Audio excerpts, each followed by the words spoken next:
Henrik had been cleaning floors for longer than he cared to remember, 17 years to be exact. Every night he walked through the same doors of the Amsterdam Central Library at exactly 10 in the evening.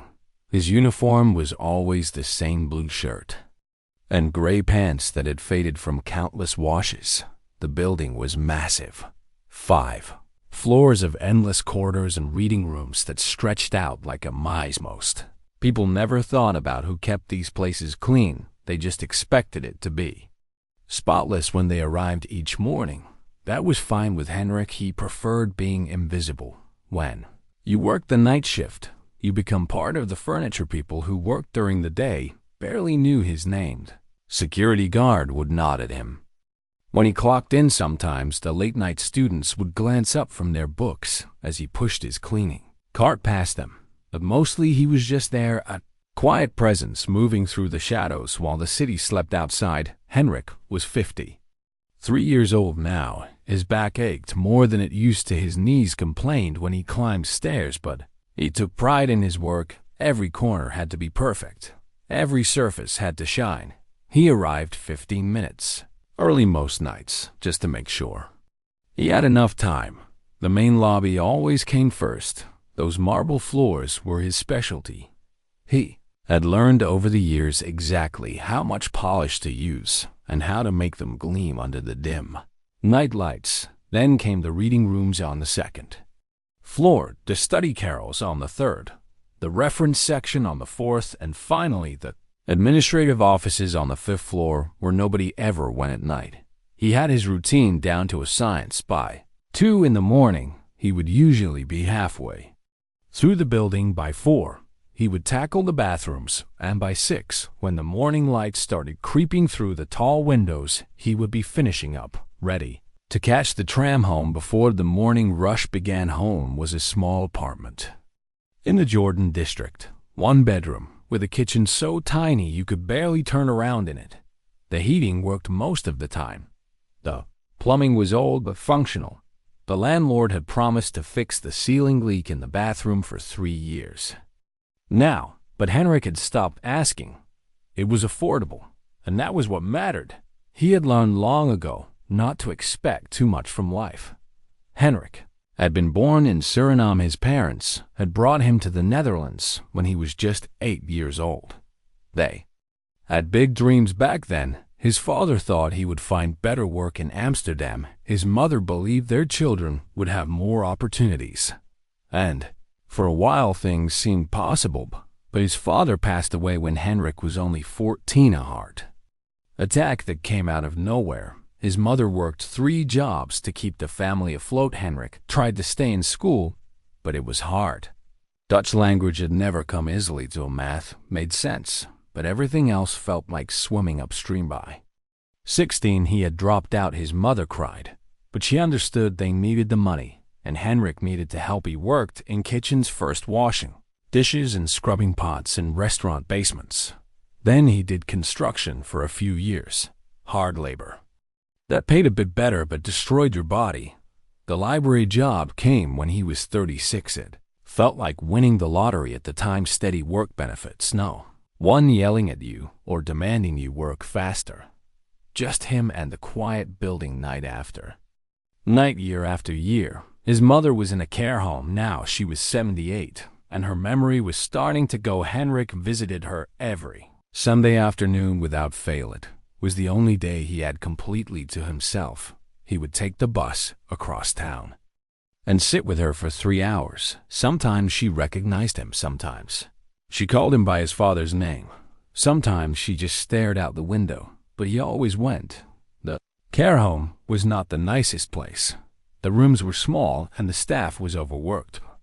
It was what he could afford on his salary. He had looked into better facilities once, places with gardens and activities and nurses who had time to actually talk to the residents. The waiting lists were years long and the monthly costs made his head spin. So his mother stayed where she was and he visited every Sunday. He told her about his week. Even though she rarely responded, he brought her favorite cookies. He made sure her room was clean. It was all he could do. The other janitors at the library were younger. Mostly they came and went. Some lasted a few months before finding something better. Others got fired for not showing up. Henrik trained most of them. He showed them which cleaning solutions to use on which surfaces. He explained the schedule and the expectations. He shared his tricks for getting the work done efficiently.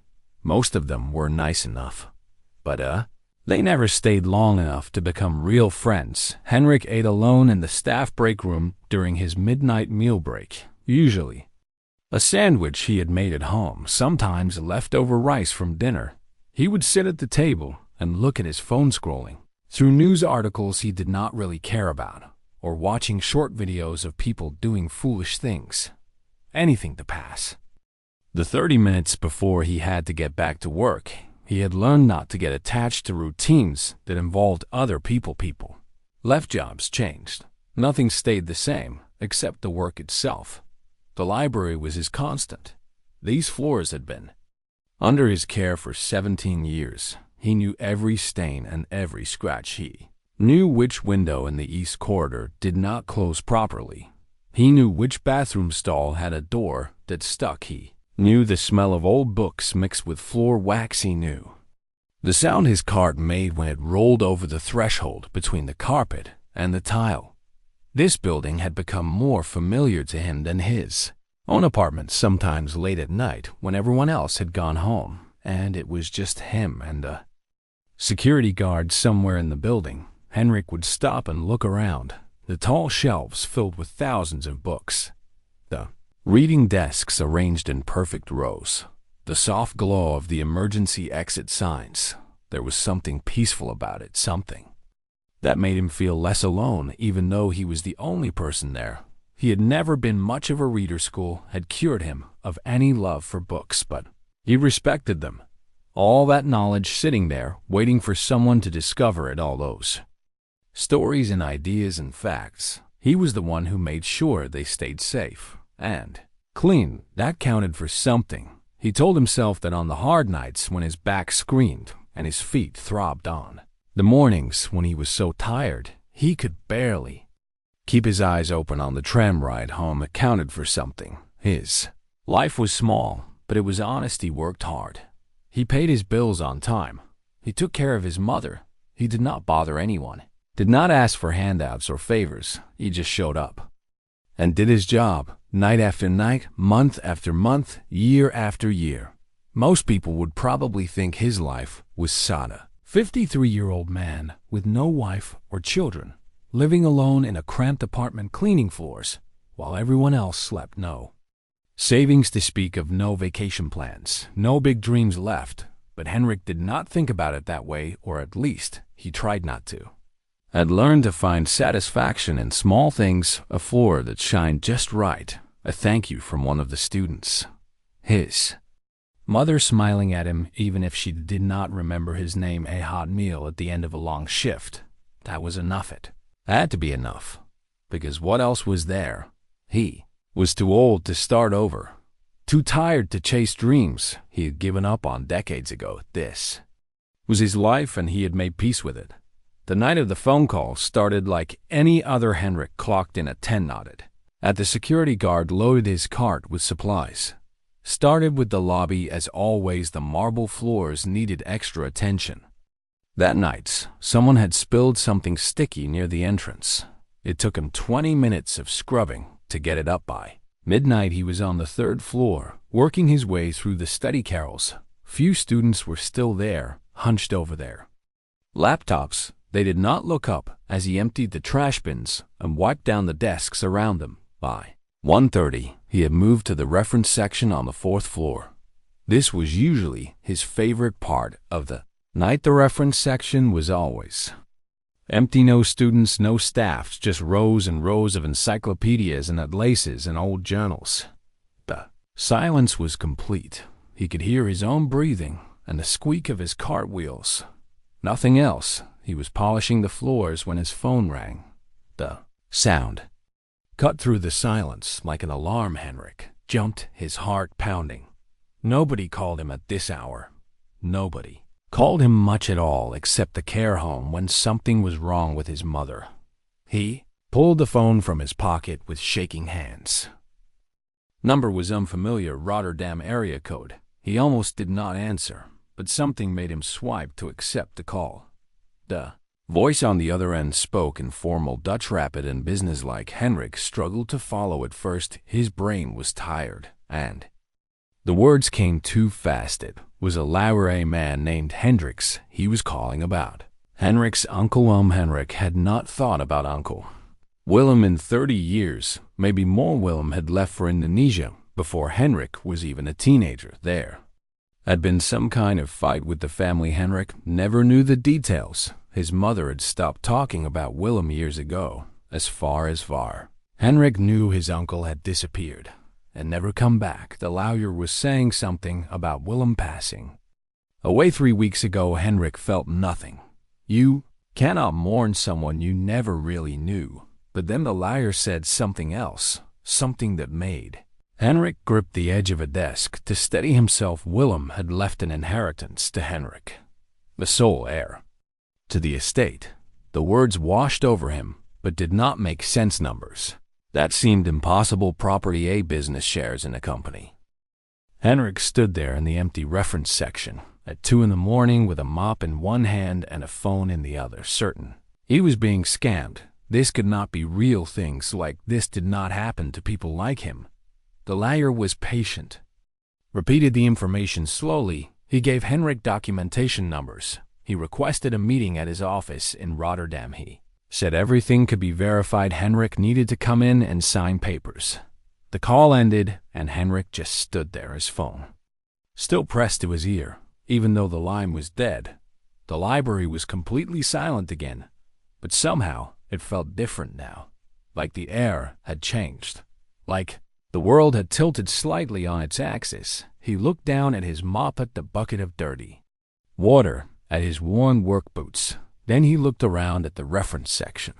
The same shelves he had cleaned 1,000 times. Same floors he had polished until they gleamed. For 17 years this had been his reality, and now a voice on the phone was telling him it might all be about to change. Henrik did not believe it, not really, but as he finished his shift that night, as he rode the tram home in the gray morning light, as he lay in bed unable to sleep, he could not stop thinking about that calendar, wondering if maybe, just maybe, his small quiet life was about to become something else entirely. Henrik did not sleep that morning, lay in bed staring at the ceiling, watching the crack in the plaster that had been there since he moved. In his mind kept replaying the phone call, the lawyer's voice, the numbers he had mentioned, 2.8 million euros. It could not be real. People like him did not inherit millions. People like him worked until their bodies gave out and hoped their pension would be enough. He finally gave up trying to sleep around noon. His body was confused. He usually slept until late afternoon after his night shifts, but today was different. Everything felt different. Henrik made himself coffee and sat at his small kitchen table. He pulled out the piece of paper where he had scribbled the lawyer's information. Hendricks and Associates address in Rotterdam, phone number, documentation, reference numbers that meant nothing to him. It looked legitimate, but scammers were getting cleverer. These days, he had heard stories, people who lost their life savings to smooth talkers who promised them money. Henrik had nothing to lose, though. His life savings was maybe 3,000 euros in a savings account, barely enough to cover a few months of his mother's care home. If something happened to his job, he decided he would go to Rotterdam just to see, just to prove to himself it was not real, so he could stop thinking about it. The law office was in a nice part of Rotterdam, the kind of street where Henrik usually did not go. Tall, historic buildings with clean windows and brass plaques. He felt out of place walking up the steps in his only good jacket, the one he wore to funerals and the occasional visit to his mother's care home on important days. The reception area was all polished wood and leather chairs. A young woman at the desk asked if she could help him. Henrik gave his name. She smiled and told him to wait. Mr. Hendricks would be with him shortly. He sat on one of the leather chairs, trying not to fidget. Other people came and went, all of them looking comfortable and confident. like they belonged in places like this. After 15 minutes, a man appeared, tall and thin with gray hair and glasses. He introduced himself as Hendricks and shook Henrik's hand. His grip was firm and professional. They went to an office on the second floor. More wood paneling, more leather, a desk covered in neat stacks of papers.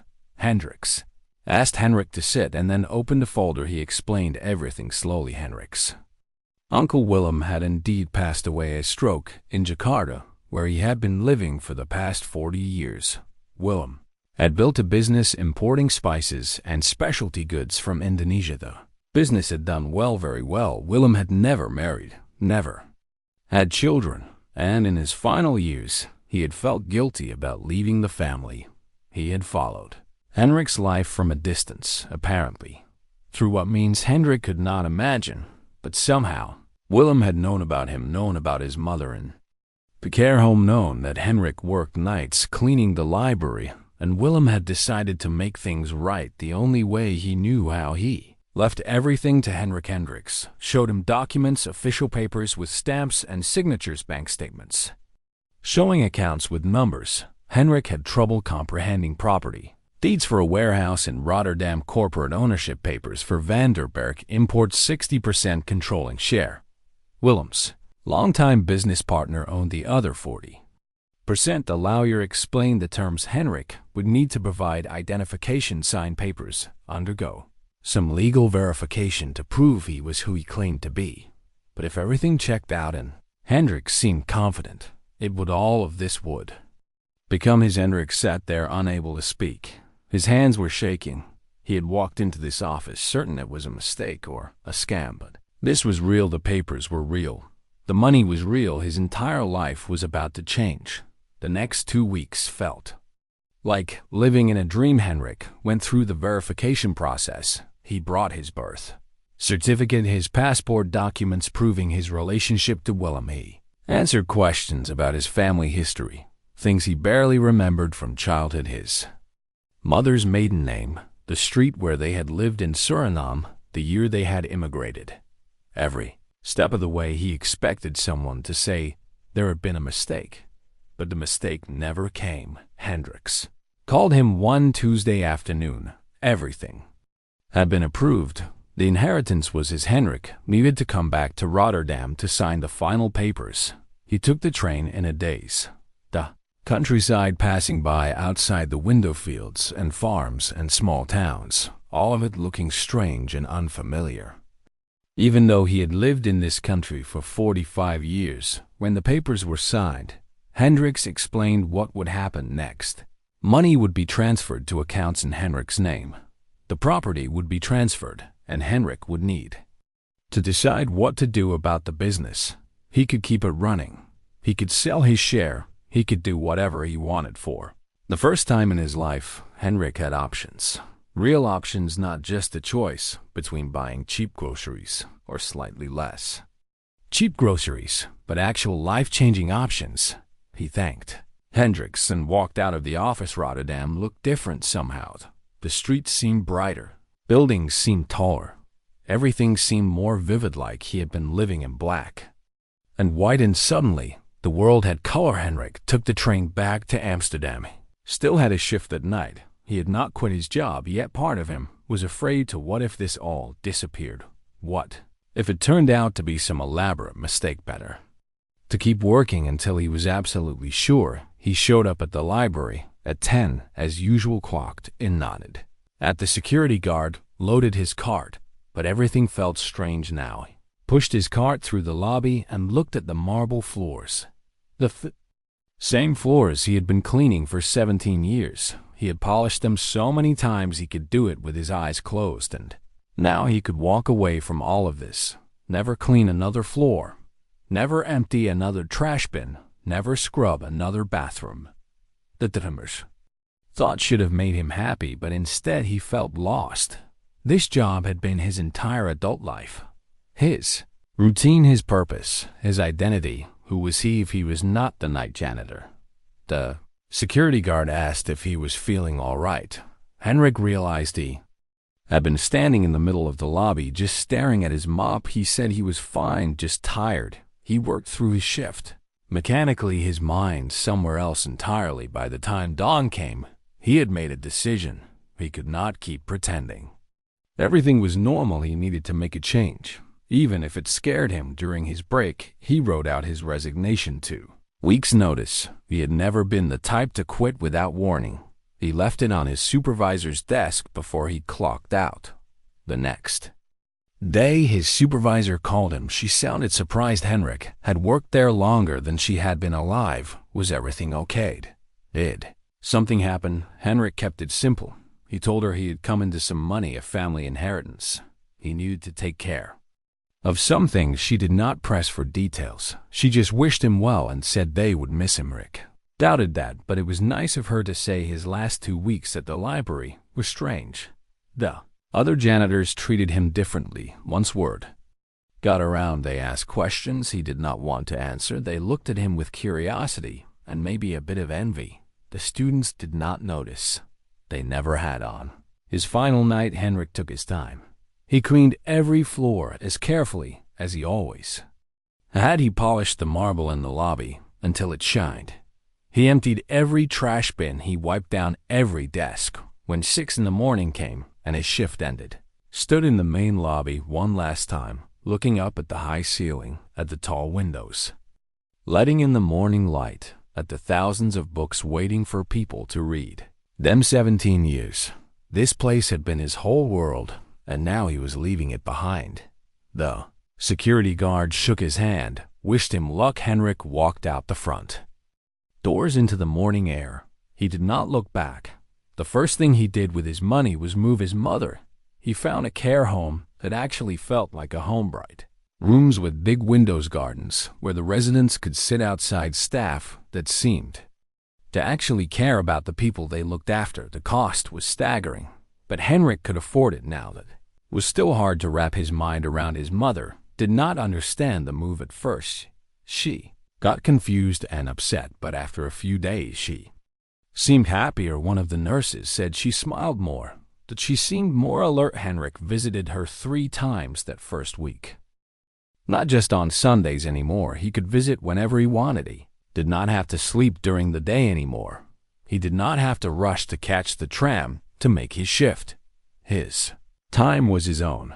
It felt wonderful and terrifying at the same time. He rented a small house in Harlem, nothing fancy, but it had 2 bedrooms and a real kitchen garden in the back. No leaking ceiling, no broken heating. The landlord actually fixed things when they broke. Henrik spent the first week just sitting in his new living room, staring at the walls, trying to figure out what to do with himself.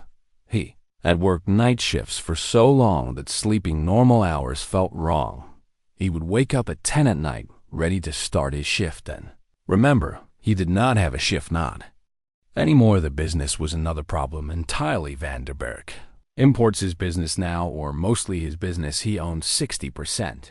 He still had not gone to see it. Hendricks had sent him reports and financial statements, pages and pages of numbers and terms he did not understand. Profit margins, operating costs, import regulations, shipping schedules. It might as well have been written in another language. He knew he needed to at least see what his uncle had built, but he was afraid of looking stupid, afraid of people realizing he had no idea what he was doing, afraid of ruining something that was working. Finally, he forced himself. He took the train to Rotterdam on a Wednesday morning.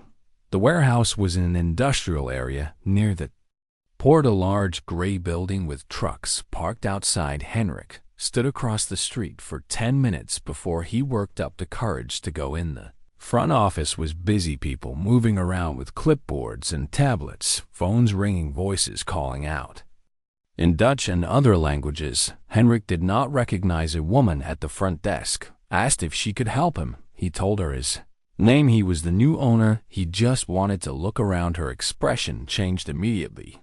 She became more formal. She called someone. A man appeared a few minutes late, tall with gray hair and a sharp expression. He introduced himself as Stefan Koopman, the business manager, Willem's partner who owned the other 40%. They shook hands. Stefan's grip was cold. His smile did not reach his eyes, he offered to show Henrik around. They walked through the warehouse rows of shelves stacked with boxes and crates, forklifts. Moving back and forth, workers loading and unloading. The smell of spices was overwhelming, cinnamon and pepper, and things Henrik could not identify. Stefan explained the operation. They imported specialty spices and foods from Indonesia and surrounding countries. They sold to restaurants and specialty stores across Europe. The business had been running for 35 years. It was profitable, stable. Willem had built something solid. Stefan spoke quickly, using terms Henrik did not understand, throwing out numbers and percentages. It was clear he did not think much of his new partner, this janitor who had stumbled into ownership. Henrik could see it in the way Stefan looked at him, in the way he spoke slowly when explaining simple things. As if Henrik was a child, the warehouse workers were worse. They whispered when Henrik walked past, not even trying to hide their comments. Who was this guy? What did he know about running a business? Why did Willem leave everything to him instead of Stefan, who had actually worked for it? Henrik felt smaller with every step. By the time Stefan finished the tour, Henrik just wanted to leave. He thanked Stefan, said he would be in touch. Stefan gave him that cold smile again, told him not to worry. Everything was under control. Henrik could just sit back and collect his share of the profits. No need to get involved. It was meant to be reassuring, but it felt like an insult. Henrik took the train home feeling worse than he had in months. Maybe this was a mistake. Maybe he should just sell his share to Stefan, take the money, and live quietly. Let someone who actually knew what they were doing run the business. That night, he could not sleep again. He sat in his new living room in his new house, surrounded by furniture. He had just bought in a life that still did not feel like his, and he wondered what his uncle Willem had been thinking. Why would a successful businessman leave everything to a nephew he had not seen in decades? A nephew who cleaned floors for a living. A nephew who barely finished school. It did not make sense, but as Henrik sat there in the darkness, he thought about the library, about 17 years of cleaning the same floors, about learning every corner of that building, about taking pride in his work, even when no one noticed, about showing up every single night and doing his job right. Maybe that was why. Maybe Willem had seen something in him, something Henrik had never seen in himself, or maybe that was just wishful thinking. Either way, Henrik knew he had to make a choice. He could walk away from the business, sell his share, live off the money, and never work another day in his life, or he could actually try to learn to understand what his uncle had built, to prove to Stefan and those workers, and maybe to himself, that he was more than just a janitor who got lucky. That the sun was coming up when Henrik finally made his decision. He would give himself 6 months, 6 months to learn everything he could about the business, about importing and shipping and managing people. If after 6 months he was still lost, still in over his head, then he would sell. But he had to try. Owed his uncle that much. He owed himself that much, because for the first time in his life, Henrik had been given a chance, a real chance, to be something more. And he was not going to throw it away without a fight. Henrik started showing up at the warehouse at 5 in the morning. Most of the workers did not arrive until 7. Stefan did not come in until 9. Those 2 hours alone in the building became Henrik's classroom. Walked through the warehouse, studying everything. The way the shelves were organized, the labels on the boxes, the shipping manifests hanging on clipboards, inventory logs. At first, none of it made sense. It was just numbers and codes and foreign words. But Henrik had patience. 17 years of cleaning the same building had taught him that you learn a place by paying attention, by noticing the small things, by being there day after day until it becomes familiar. He started with the basics. Found the receiving area where new shipments came in. Watched the workers unload trucks when they arrived. Saw how they checked the goods against packing slips. How they sorted items by category. How they logged everything into the computer system. He did not interrupt or ask questions. He just watched, taking notes in a small notebook he carried everywhere now. After A week of watching, he started asking the workers questions, simple ones at first. What is this spice called? Where does it come from? How? Do you know if the quality is good? Some workers ignored him. They'd already decided he was useless, an owner in name. Only who would disappear once he got bored. But others were kinder, an older man named Peter, who had worked at the warehouse for 20 years, a young woman named Lisa, who handled inventory. They seemed to appreciate that Henrik actually wanted to learn that. He was not just sitting in an office collecting money. Peter showed him how to identify different grades of pepper, how to check for moisture damage, how to spot when a supplier was trying to pass off inferior goods. Lisa explained the inventory system, how they tracked everything from arrival to sale, how they managed orders and shipping schedules. Henrik absorbed it all, writing everything down, asking follow-up questions, staying late to read through old shipping records and supplier contracts. Stefan noticed. Henrik could tell by the way Stefan watched him now, not with contempt anymore, more like suspicion, as if he was trying to figure out what Henrik was up to. Morning, Stefan called Henrik into his office. It was the first real conversation they had since that initial tour. Stefan sat behind his desk, arms crossed, expression neutral. He asked Henrik what he was doing, why he was bothering the workers. Henrik kept his voice calm. He said he was learning the business. Stefan leaned back in his chair. He said there was no need. The business ran itself. Henrik would get his share of the profits regardless. Why waste time trying to understand things that were already handled? Henrik understood what Stefan was really saying. Stay out of the way. Let me run things. Take your money and go. But Henrik had not spent 6 weeks waking up at 4 in the morning just to be pushed aside. He told Stefan he appreciated all the work Stefan had done. But as majority owner, Henrik had a responsibility to understand the business. Stefan's expression hardened. He said that ownership on paper did not mean Henrik knew anything about international trade, about managing suppliers, about navigating import regulations. Did Henrik even speak Indonesian? Did he have any contacts in Jakarta or Surabaya? Did he know the first thing about negotiating with shippers? Henrik admitted he did not, but he was learning. Stefan stood up, said learning was not enough. This business required expertise, experience, relationships that took decades to build. Henrik could not just walk in off the street and expect to run things. He was a janitor, not a businessman. The word stung, but Henrik kept his composure. He thanked Stefan for his time, said he would continue learning. Stefan could keep managing operations for now, but Henrik wanted weekly reports, financial statements, updates on major decisions. He was not going to be a silent partner. After that conversation, the tension in the warehouse grew worse. Stefan stopped pretending to be polite.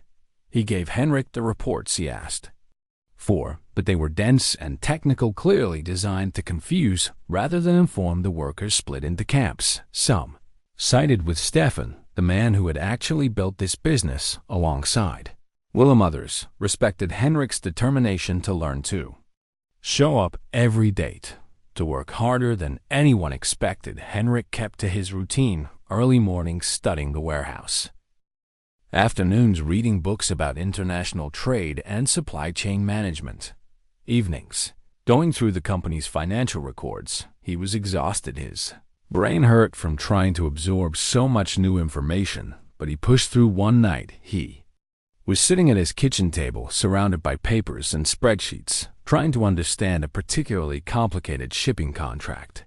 The words blurred together, legal terminology mixed with industry jargon. He put his head down on the table, overwhelmed. Maybe Stefan was right. Maybe this was too much. He was 53 years old. He had cleaned floors his whole life. What made him think he could run an import business? He thought about calling Hendricks, asking about the process to sell his shares. Stefan would probably buy them. He could make a nice profit and go back to a simple life. No stress, no workers who resented him, no complicated contracts. Just peace. But then Henrik looked around his kitchen, at the house he could afford. Now he thought about his mother in her nice care home, about the smile on her face last time he visited, about the life this inheritance had given him, and he thought about something else, something he had not let himself consider before. For 17 years he had been invisible. Night janitor, nobody noticed a man who existed in the background of other people's lives. This was his chance to be someone, to build something to matter, not for pride, but because he had been given an opportunity, and throwing it away felt like throwing away his uncle's faith in him, his uncle who had somehow believed Henrik was worthy of all this. Henrik lifted his head, wiped his eyes, and went back to reading the contract line by line, looking up every term he did not understand, taking notes, building his knowledge one small piece at a time. The breakthrough came 3 months after Henrik started. He was going through shipping manifests, comparing them to inventory records. Just routine checking, learning the patterns of how goods move through the warehouse, but something caught his attention, a discrepancy, small but consistent. Certain shipments from a supplier in Indonesia, the quantities listed on the manifests did not match the quantities logged into inventory. Not by much, a few kilograms here and they're easy to miss if you were not looking carefully, but Henrik had spent 17 years noticing small details: a smudge on a floor, a trash bin that had not been emptied properly, and out-of-place chair details mattered. He went back through 6 months of records. The pattern was there, same supplier, same type of discrepancy always, just a little less received than what was shipped to Rick. Did the math over 6 months. It added up to significant losses. He took his findings to Stefan, laid out the records on Stefan's desk, showed him the numbers. Stefan looked at the papers, his expression unreadable. He said it was probably just measurement differences. Spices could lose weight during shipping, moisture evaporation, normal shrinkage. Henrik pointed out that the shrinkage was only happening with one supplier. Other suppliers did not show the same pattern. Stefan became defensive. He said he had been managing these relationships for decades. Did Henrik think he did not know what he was doing? Henrik stayed calm. He was not accusing anyone of anything. He just thought it was worth investigating. Maybe the supplier was shorting them. Maybe there was an issue in the shipping process. Either way, they were losing money. Stefan said he would look into it. His tone made it clear the conversation was over. Henrik left the office, but he was not satisfied. Over the next week, he dug deeper. He found old emails between Stefan and the supplier, shipping records, payment invoices. The more he looked, the more convinced he became they were being cheated, and Stefan either did not notice or did not care. Henrik made a decision. He contacted the supplier directly using the company email, identifying himself as the owner. He asked for a meeting video call to discuss their business relationship. The supplier agreed, probably curious about this new owner. During the call, Henrik was direct. He showed the supplier his findings, the discrepancies between shipped and received quantities. He did not accuse, he just presented the facts, asked for an explanation. The supplier was quiet for a long moment, then admitted there had been some issues with their weighing equipment, a mistake, not intentional. They would review their processes. Henrik said that was good, but moving forward, he wanted verification at both ends, independent weight measurements, better documentation. The supplier agreed, probably relieved. Henrik was not threatening to end the relationship after the call. Henrik felt something he had not felt in a long time: confidence. He had found a real problem, addressed it directly, found a solution. This was something he could do. When Stefan found out about the call, he was furious. He stormed into the warehouse looking for Henrik, found him in the inventory area, started yelling, "How dare Henrik go behind his back, contact suppliers, directly undermine his authority." Henrik let him finish, then quietly said he was the majority owner. He had every right to speak with suppliers. Stefan's face went red. He said ownership percentage did not matter. Henrik did not have the experience or knowledge to make these decisions. He was going to damage relationships. Stefan had spent decades building. Henrik pointed out that the relationship with that particular supplier was costing them money. His intervention would save the company thousands of euros. Stefan had no response to that. He just turned and walked away. But something had shifted. The workers had seen the confrontation word spread quickly. The new owner had found a problem. Stefan missed had solved it. Maybe he was not as useless as they thought over. The next few weeks, more workers started talking to Henrik, asking his opinion on things, sharing information. Was still learning, still making mistakes, still relying heavily on people like Peter and Lisa, but he was becoming part of the operation, not just an outsider. One afternoon, Peter pulled Henrik aside, said he had something to show him. They went to a quiet corner of the warehouse. Peter explained that there were other inefficiencies, things that had bothered him for years, but Stefan had never wanted to hear about. The way they organized inventory, wasted time. Workers spent hours searching for items that should be easy to find. Loading dock schedule created bottlenecks, trucks waiting while others unloaded. The quality control process was inconsistent. Some shipments got checked thoroughly. Others barely got looked at. Henrik listened to all of it, taking notes, asking questions. Why had Stefan not addressed these issues? Peter shrugged. Stefan was good at managing suppliers and maintaining relationships, but he had never been interested in the operational details. He saw the warehouse as something that just needed to work, not something that could be improved. Henrik saw an opportunity. He had spent 17 years optimizing his cleaning routine at the library, finding the most efficient way to move through the building, the best order to tackle tasks, how to minimize wasted movement and effort.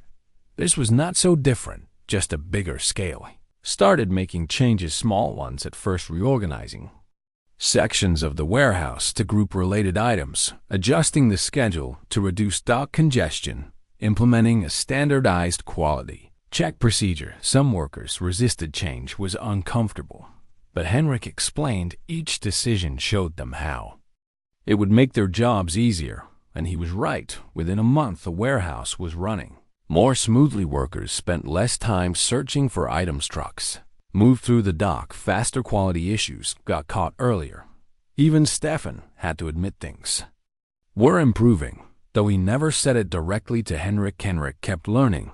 He took online courses in business management, read books about logistics and supply chain, attended a trade conference where he met other importers. Every conversation, every book, every experience added to his understanding. He was not just learning facts, he was learning how to think like a businessman, to see the bigger picture, how to balance relationships and efficiency and profit. His mother noticed the change when he visited. She had more good days now in the better care home. One of those days she looked at him and said his name. Actually said his name, not his father's name. As she asked what he was doing with himself these days, Henrik told her about the business, about learning to run a company, about the challenges and small victories.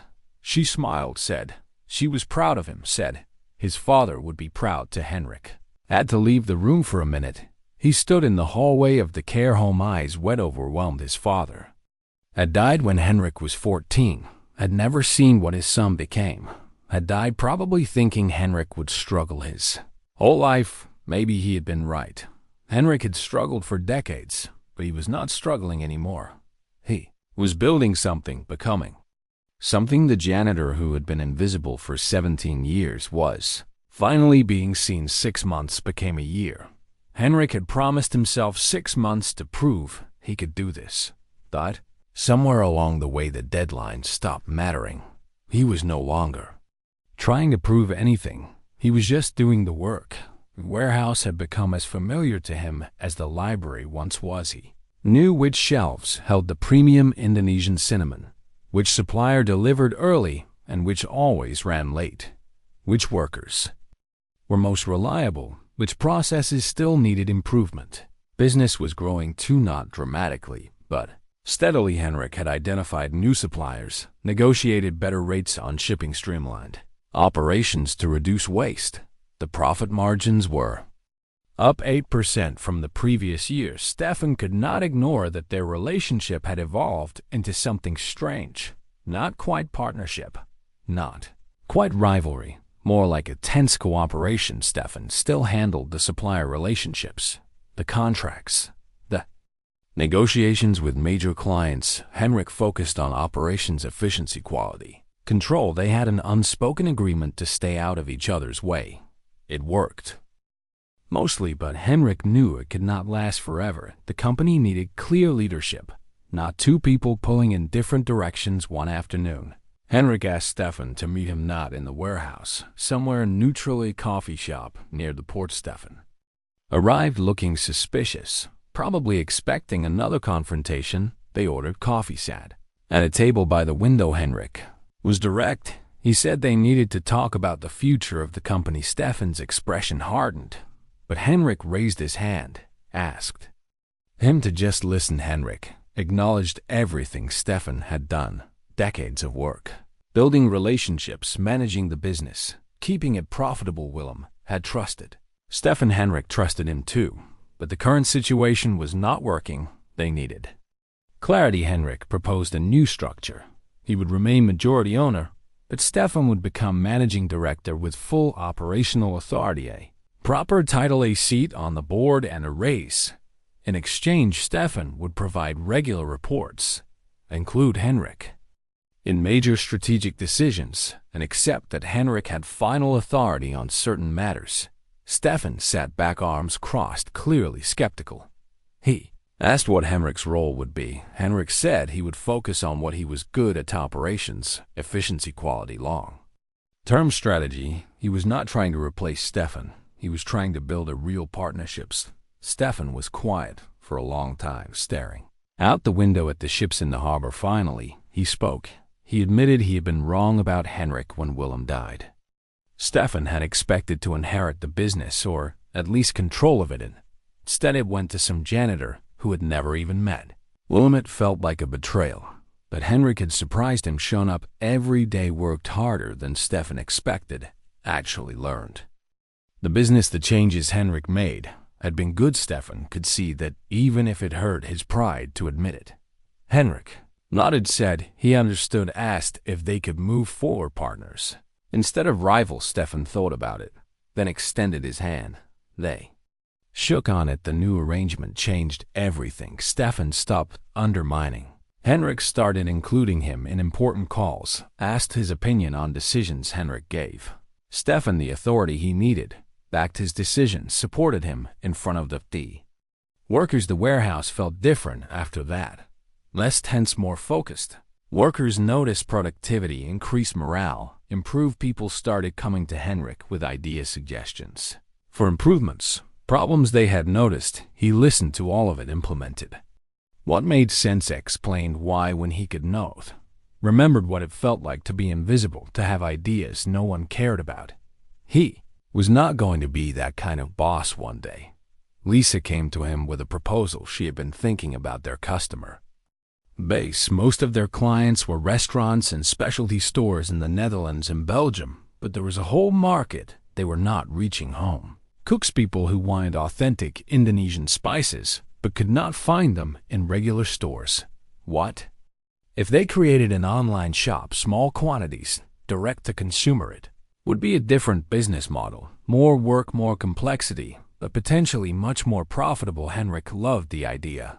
He asked Lisa to develop a full proposal, budget, timeline, marketing strategy. She did, came back 2 weeks later with a detailed plan. It was good, really good. Henrik took it to Stefan, expected resistance, but Stefan surprised him.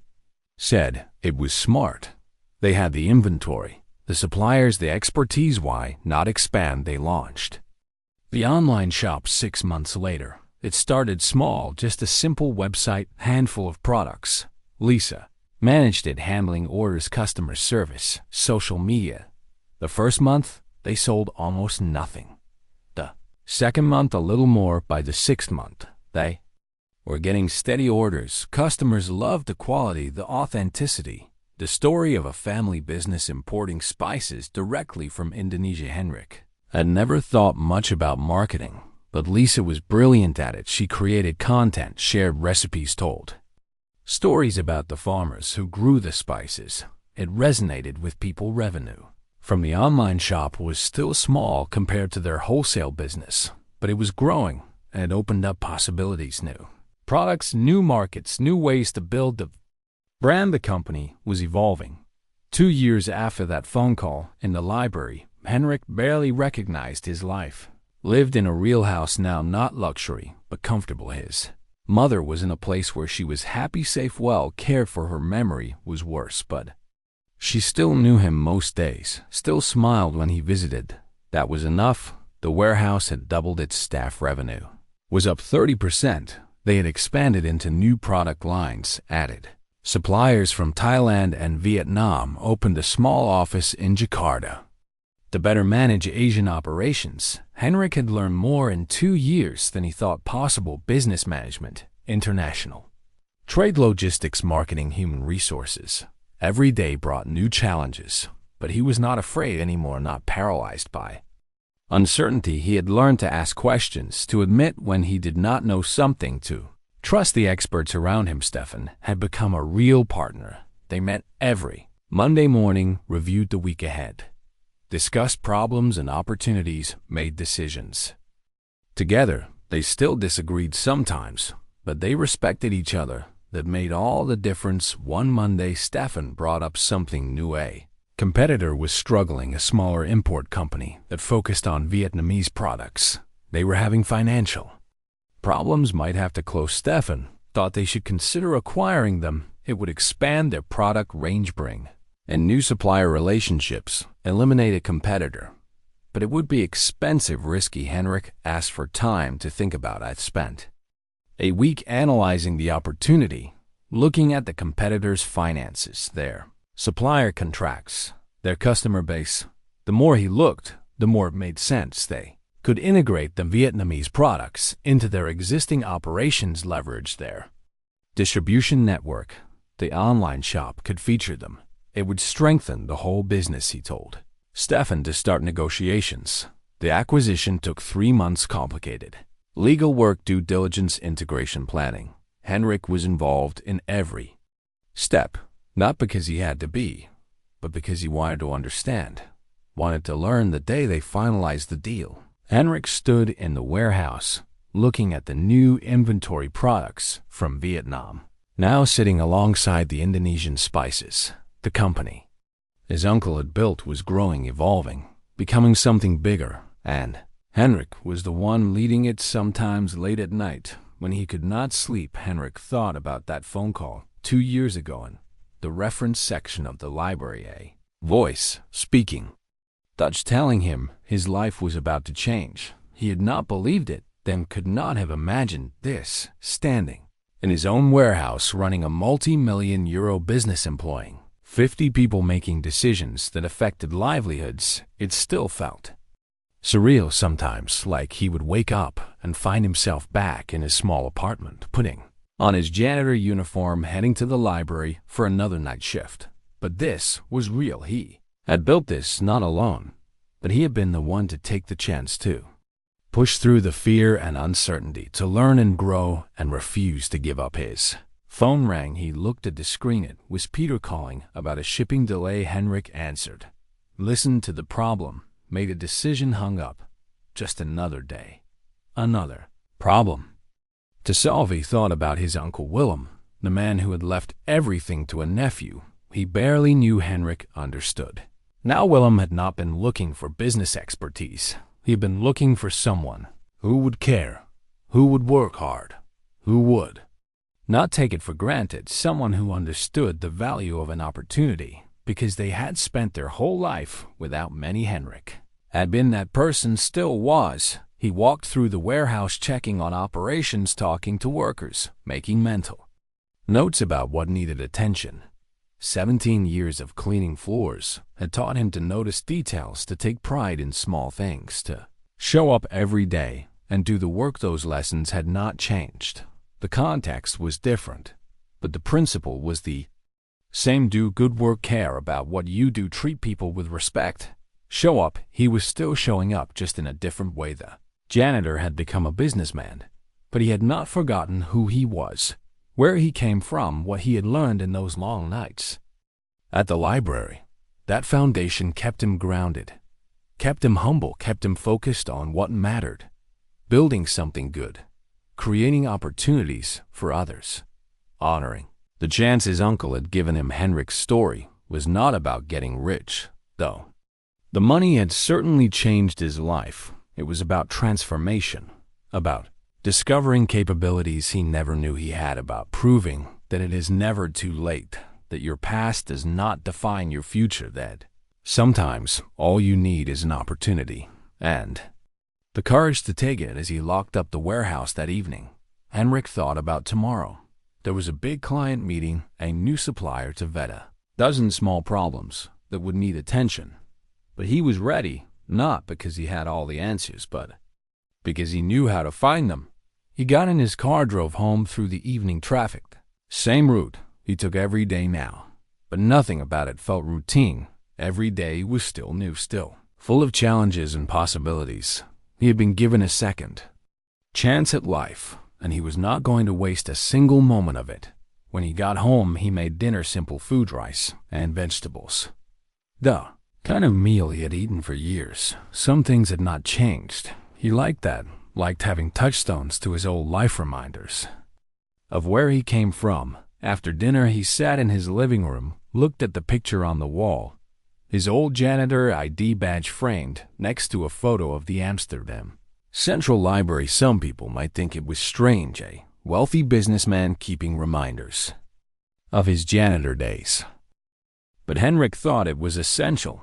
That badge represented 17 years of his life, years of hard work and dignity, years that had prepared him for this. He would never forget, never pretend he had always been a businessman, never lose touch with the person who had cleaned those floors. That person was still him, just with different responsibilities now. His phone buzzed. A message from Stefan. Mara's meeting moved to 10 instead of 9. Henrik confirmed, then set his phone down. Tomorrow would come soon enough. Tonight he just wanted to sit quietly in his comfortable house, thinking about how far he had come and how much further he wanted to go. Janitor's story was not over. It was just beginning. 5 years after the phone call, Henrik stood in front of a room full of young people. They were students at a community college in Amsterdam, kids from immigrant families mostly. The migrant families mostly. Same kind of background he came from. He had been invited to speak about his journey, from janitor to business owner. Teacher who invited him thought his story might inspire them. Henrik was not sure about that, but he had agreed to come. The students looked skeptical as he began. Another successful person telling them to work hard and follow their dreams. They had heard it all before, but Henrik did not talk about dreams. He talked about reality. He told them about dropping out of school at 16, about washing dishes in restaurant basements, about spending 17 years cleaning floors while the world slept, about feeling invisible, about accepting that this was all his life would ever be. The room got quieter. These kids knew what that felt like. Many of them were already working, supporting families, wondering if education was worth it when bills needed to be paid. Henrik told him about the phone call, the inheritance, the overwhelming fear of suddenly having opportunities he did not know how to handle. But then he told them the real story, not the fairy tale part about getting money, the hard part about what came after. Talked about showing up at 5 in the morning to a warehouse where no one wanted him, about studying shipping manifests until his eyes learned, about feeling stupid in meetings where everyone else seemed to know what they were doing, about wanting to quit every single day for the first 6 months. The students were listening now, really listening. This was not a success story about getting lucky. This was a story about struggle, about pushing through doubt and fear, about learning things that seemed impossible. One student raised their hand, asked how he found the courage to keep going when it would have been easier to just sell the business and live off the money. Henrik thought about that.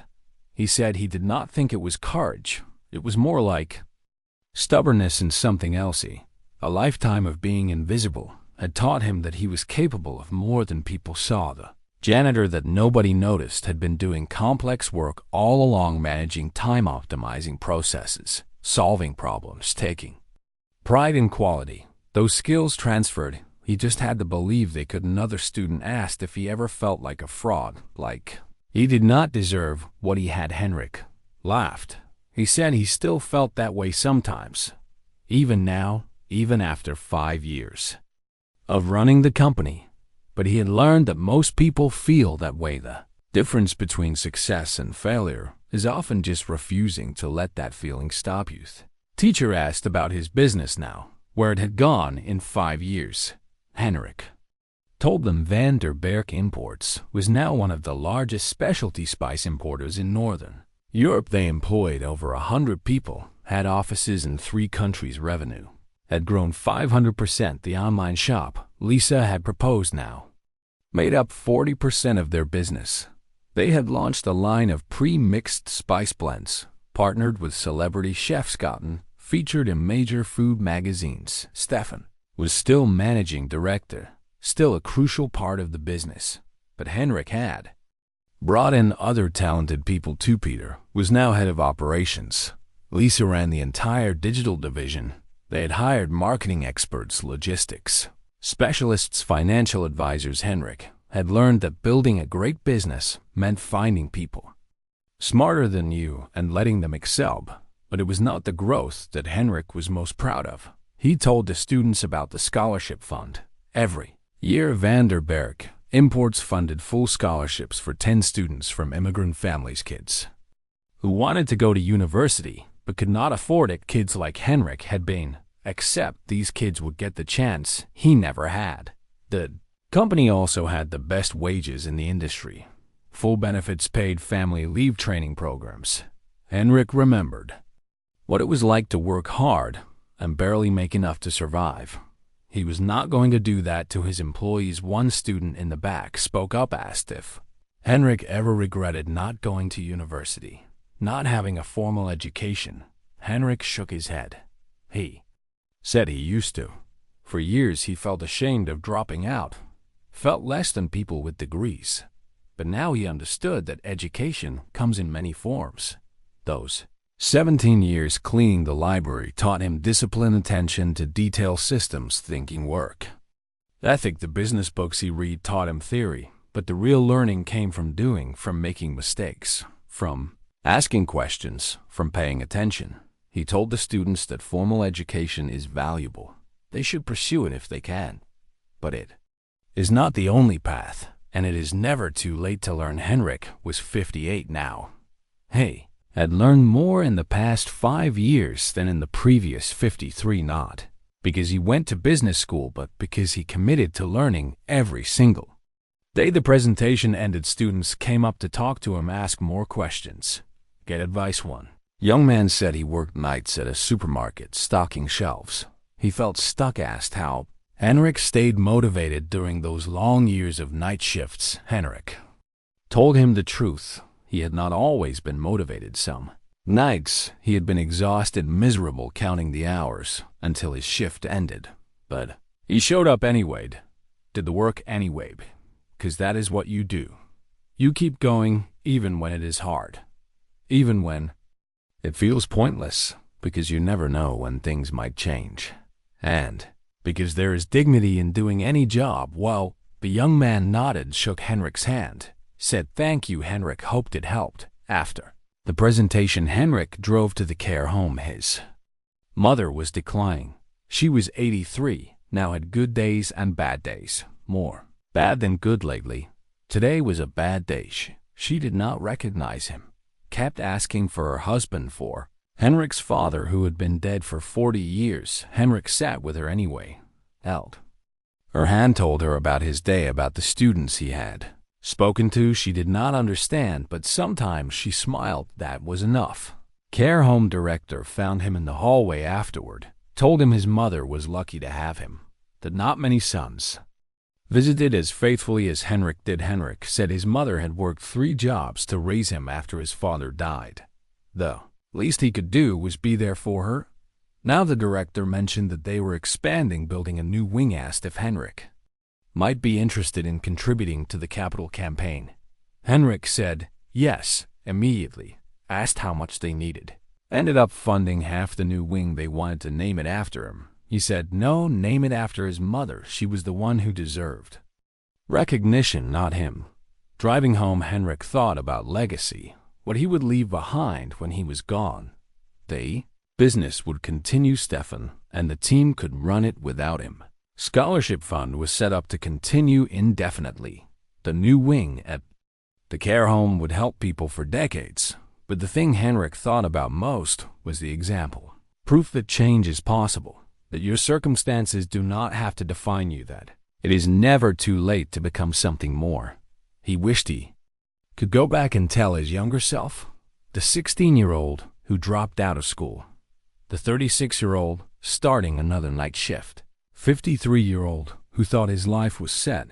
He would tell him to hold on, to keep working, to stay ready, because you never know when opportunity will come, and when it does, you need to be the kind of person who can grab it, not because you are educated or connected or lucky, but because you know how to work hard, how to learn, how to push through doubt, how to show up. The warehouse was quiet when Henrik stopped by. He still did this sometimes, came by late in the evening when most people had gone home, walked through the aisles, checked on things, made sure everything was in order. Old habits. He found himself in the original section, the part of the warehouse that had been there when his uncle ran the business. The smell of cinnamon and pepper, the wooden shelves once smooth from years of use. This was where it all started. His Uncle Willem had built something.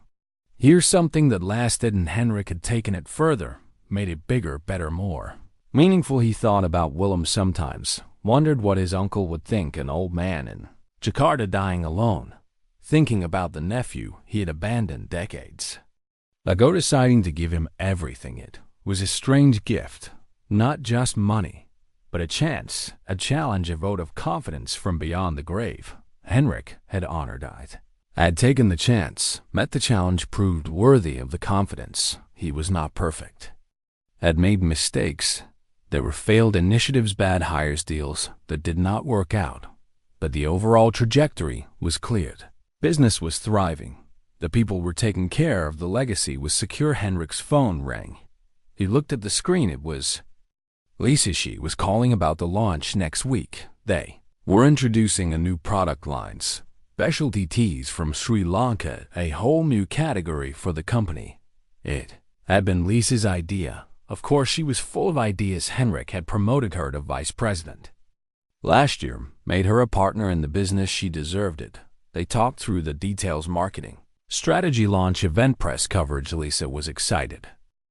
Her enthusiasm was infectious. Henrik smiled as they talked. After he hung up, he stood in the quiet warehouse a little longer, thinking about how far they had all come. The janitor who became a businessman, inventory clerk who became a vice president, skeptical manager who became a true partner, the struggling import company that became an industry leader. It was not a fairy tale. It was better than that. It was real, built on hard work and second chances, and refusing to give up. Henrik turned off the lights, locked the door, walked to his car. Tomorrow would bring new challenges, aside product launch, meetings, problems to solve, decisions to make. But he was ready. He had been ready for 5 years now, and he would keep being ready for as long as this journey continued. As he drove home through the Amsterdam streets, past the library where he used to work, where that phone call had come on a cold February night, he felt something he had not felt in his janitor days. Gratitude, not just for the money or the success, but for the chance to become who he was meant to be, to discover capabilities he never knew existed, to build something meaningful, to help others, to matter. The phone call in Dutch had changed everything, but not because it brought wealth, because it brought possibility, and Henrik had seized that possibility with both hands, had transformed it into something real and lasting. His story was not about getting rich quick or lucky breaks or fairy tale endings. It was about what happens when preparation meets opportunity, when years of invisible work suddenly become visible, when someone finally sees your potential and gives you the chance to prove it. Henrik had proven it, and he was not done yet, not by a long shot. The janitor's mop had been replaced by a businessman's briefcase, but the person holding it was the same hard-working, dedicated, humble, grateful, ready to show up every single day, That was the real story, not the inheritance, not the wealth, but the transformation of a man who refused to let his circumstances define him, who took an impossible opportunity and made it real one day at a time, one decision at a time, one challenge at a time, until the impossible became inevitable and the invisible became impossible to ignore then. Knight Henrik slept peacefully, dreaming not of what might have been, but of what still could be, because his story, the janitor's story, was far from over. It was just entering its best chapter yet.